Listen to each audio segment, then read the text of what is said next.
Hey, Shalom. I'm going to give all praises to Yahweh, Ba'ashem, Yahushai, double honor to our apostles slash elders with your GMS, and blessed salutation to you brothers out there teaching truth and sincerity. Today's lesson is the ocean explored and Leviathan. The reason why I added the ocean explored in the beginning of the title is because I believe only 20% of the ocean has been explored. We ain't talking about the surface. We're talking about the ocean in general. And the problem that arises is that people only believe in the Bible based off the standard of the so-called white man's knowledge and society. All right, a lot of people don't even know that only 20% of the ocean is explored because the way that Esau projects that he knows everything. Now, he knows a lot because the scripture said that he has become wiser than Daniel. You know what I'm saying? So he has a lot of vast information. But the way he presents it, he'll make it as though he knows everything down to a T. That's why just go back to how they do in the medical field. In the medical field, they'll say, hey, this medicine works most definitely. It'll make you feel like, oh, they know for a fact this works. Then they'll come on months later and say, well, oh shit, if you've been taking this medicine, please call this number. Just like with vaping or shit like that, you don't know what that shit's gonna cost, but it's gonna take time. You know, cell phone device. You know what I'm saying? You got this device. You got 4G, now it's moving up to 5G. It's the best thing since sliced bread. All those radio waves, you don't know what's that's gonna cost. And guess what? They don't know either. You know what I'm saying? But when they present it to you, they present it like it's safe, it's the best thing happening, and next thing you know, something else happening, and they'll know what the cause of it is, like cancer and other things going on. Which on a high level, they know. You know what I'm saying? The scientists know, the people that created it knows that they know that something's going to be a negative offset to it. They just don't tell the general public. I say that to say this, that just because they don't talk about what lies in the ocean doesn't mean that it doesn't exist. You know what I'm saying? And the scripture says that a fool believeth every word, but a prudent man looketh well to his going. You know what I'm saying? So you will go and fact check Esau, but our people don't fact check Esau, which is why they believe whatever they believe, and they just go with the modern day Christianity and apply it to today's society. That's why they don't believe you should drink, because they say, you shouldn't drink in this society, according to the Bible and things like that.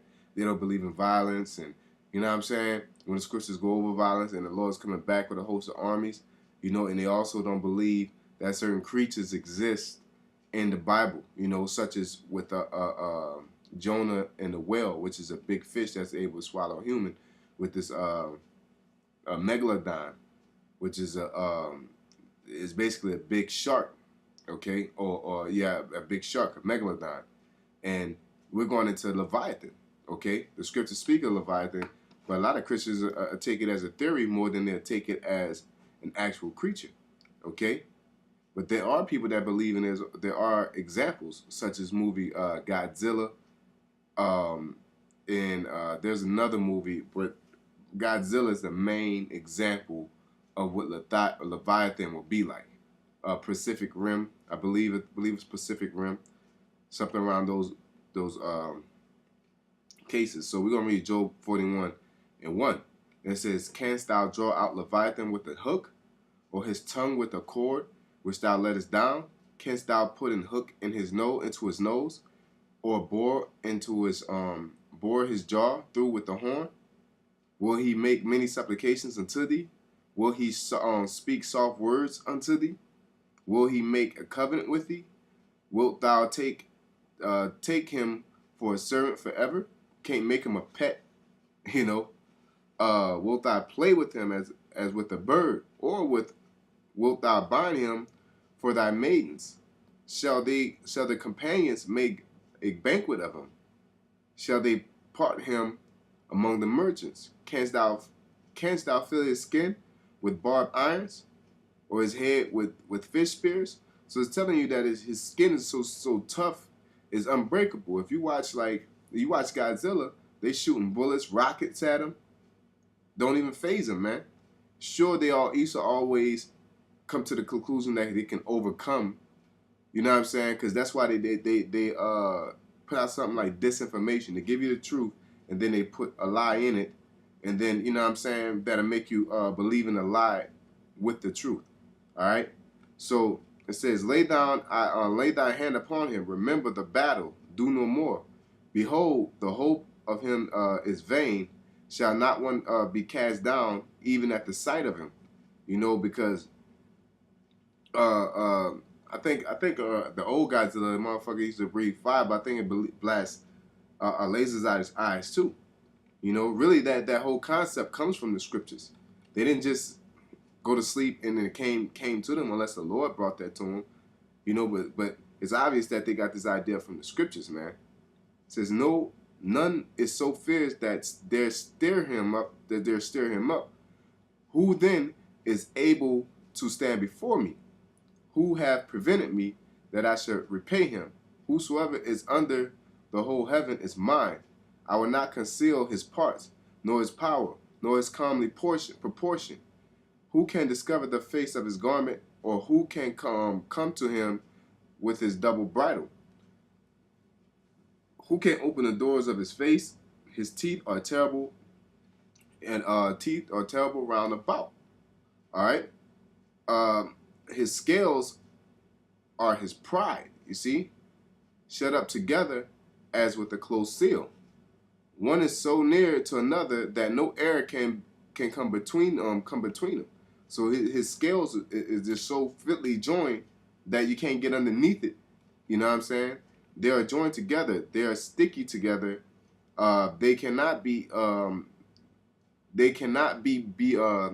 That they cannot be sundered. By his nestings a light doth shine, and his eyes are like the eyelids of the morning. Out of his mouth go burning lamps, blasting out fire out of his mouth, and the sparks of fire leap out. Right? Out of his nostrils goes smoke. You see, as out of a seething pot or cauldron. His breath kindleth coals, and a flame goeth out of his mouth. In his neck remaineth strength, and sorrow is turned into joy before him. All right. The flakes of his flesh are joined together; they are firm in themselves; they cannot be moved. His heart is as firm as a stone, yea, as hard as a piece of the nether millstone. When he raises himself up, the mighty are afraid. By reason of breaking, they purify themselves. The sword of him that layeth at him cannot hold. The spear, the dart, nor the habergeon. You know, and the spear and the darts represents missiles, scud missiles, you know, nuclear missiles. All right.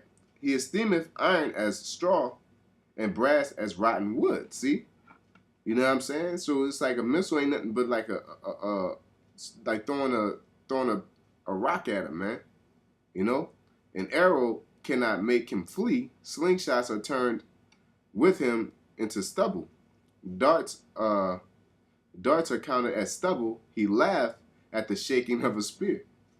Sharp stones are under him. He spreads sharp pointed things upon the mire. He maketh the deep to boil like a pot. He maketh the sea like a pot of ointment. You know, so that shows that he also not controls, but the Leviathan plays a part in the water heating up and cooling down, man. You know, he maketh a path to shine after him. One would think that the deep to be Ori. Upon the earth there's not his like, who is made without fear. He beholdeth all high things. He is king over all the children of pride. All right, and the Most High says also that see here.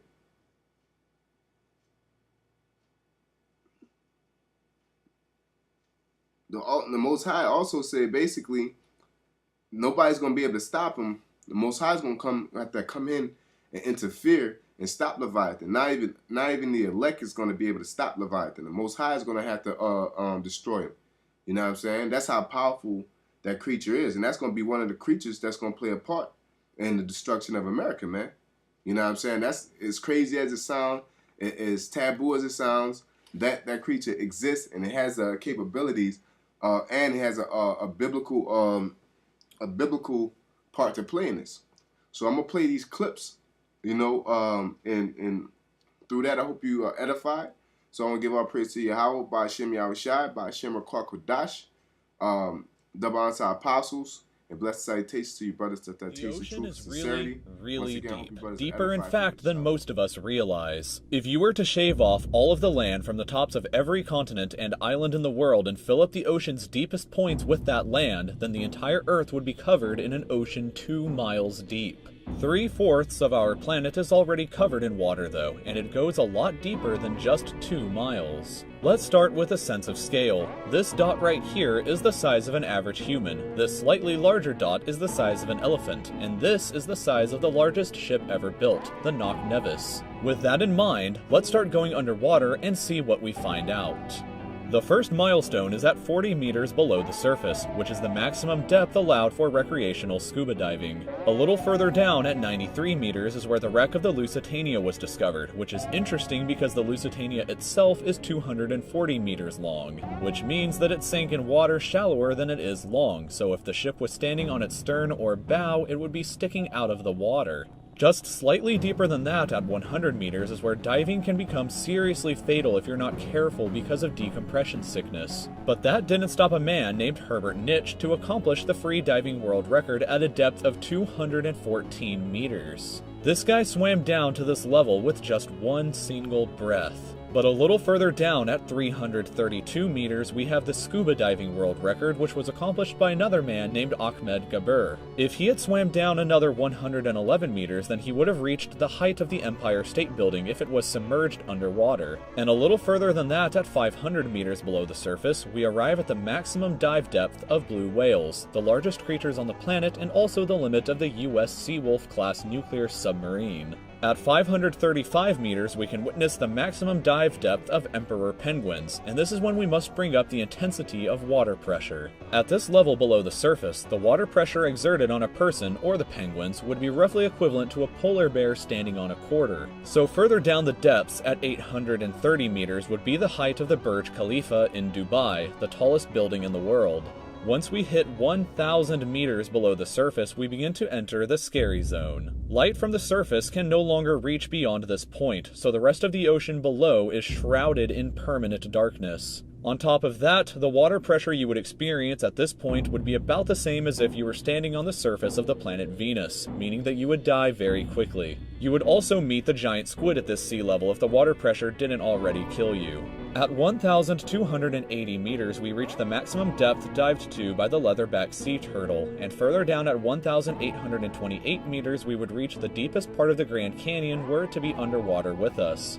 Down at 2,000 meters, we start to encounter some of the more terrifying sea creatures, like the ominously named black dragonfish, a carnivorous beast with a stomach that doesn't allow light to be emitted through it. Meaning that since we're in total darkness underwater at this point, the only way you would ever see this thing is with a flashlight. A little further down, at 2,250 meters, we would reach the maximum depth dived to by both sperm whales and the very frightening colossal squid. Sperm whales often have sucker marks and scars left on their bodies from battles with the colossal squid that likely take place at these incredible depths. The squids themselves can grow to be 14 meters long and weigh up to 750 kilograms with eyes the size of a dinner plate and razor-sharp sickles in the middle of their tentacles. So yeah, good luck with that down there. Way further down at 3,800 meters, we can find the wreck of the RMS Titanic.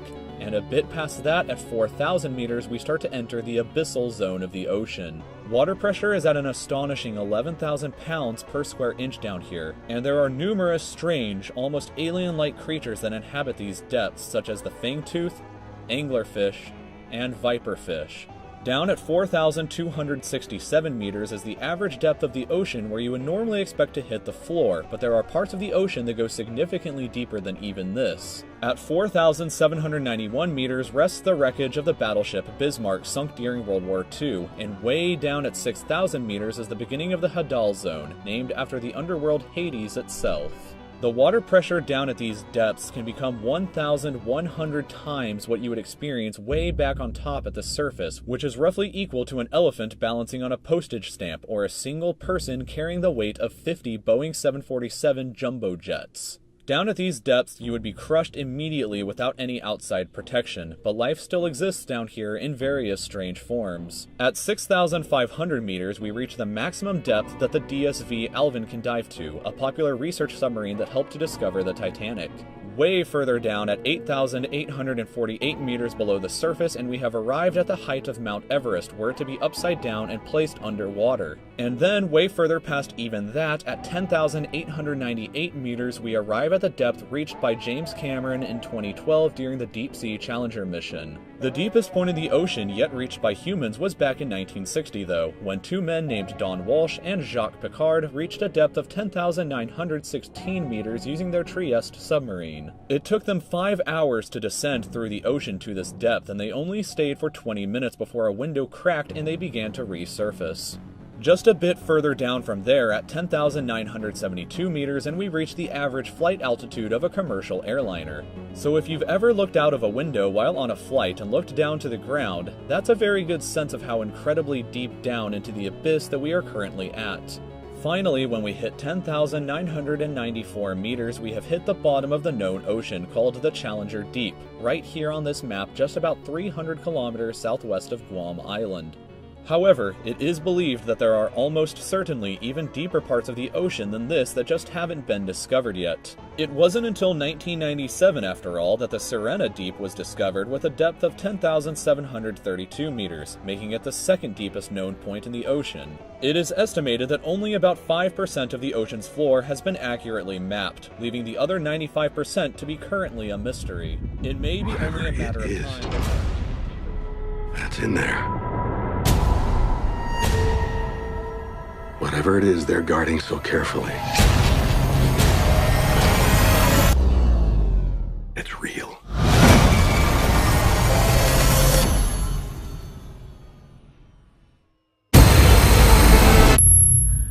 God help us all. Can you kill it? I believe something can.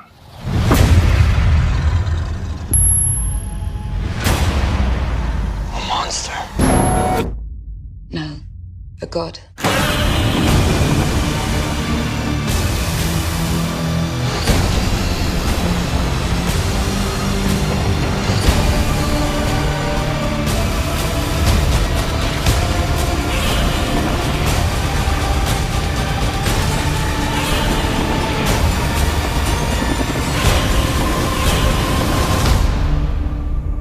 The arrogance of man is thinking nature is in our control, and not the other way around. Let them fight.